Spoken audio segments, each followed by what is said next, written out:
Sizning ismingiz kim? Mening ismim Sevinch. Mening ismim Nastarin. Mening ismim Xondamir. Mening ismim Faxriddin. What's your name? My name is Behruz. Как тебя зовут? Меня зовут Shahima. Siz kelajakda kim bo'lmoqchisiz? Men kelajakda shifokor bo'lmoqchiman. Men kelajakda tikuvchi bo'lmoqchiman. Men harbiy bo'lmoqchiman. Siz kelajakda kim bo'lmoqchisiz? Sportchi bo'lmoqchiman. What do you want to be in the future? I want to be a policeman. Кем ты хочешь стать в будущем? Я хочу стать в будущем учительницей. Nima sababdan shifokor bo'lmoqchisiz? Chunki shifokorlar insonlarni davolaydi.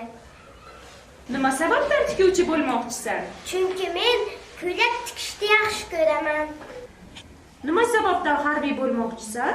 Chunki harbiylar vatanga xizmat qilishadi.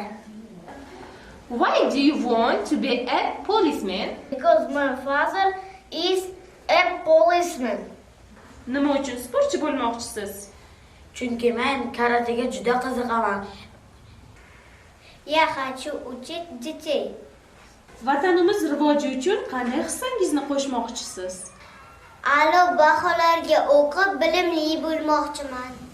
Vatanimiz rivoji uchun qanday hissangizni qo'shmoqchisiz? Milliyligimizni dunyoga tanitmoqchiman. How do you want to contribute to the development of your homeland? Study well. Vatanimiz rivoji uchun qanday hissangizni qo'shmoqchisiz? Sport musobaqalarida oliy o'rinlarni olib, vatanimiz bayrog'ini yuksaklarga ko'tarmoqchiman.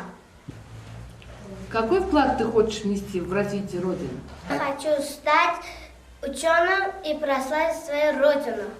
Shu yurt farzandi ekanligingizdan faxrlanasizmi? Albatta. Ha, vatanimga xizmat qilaman. Ha, albatta faxrlanaman. Ha, albatta faxrlanaman. Are you proud to be a child of this homeland?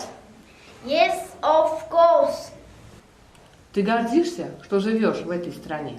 Да, конечно.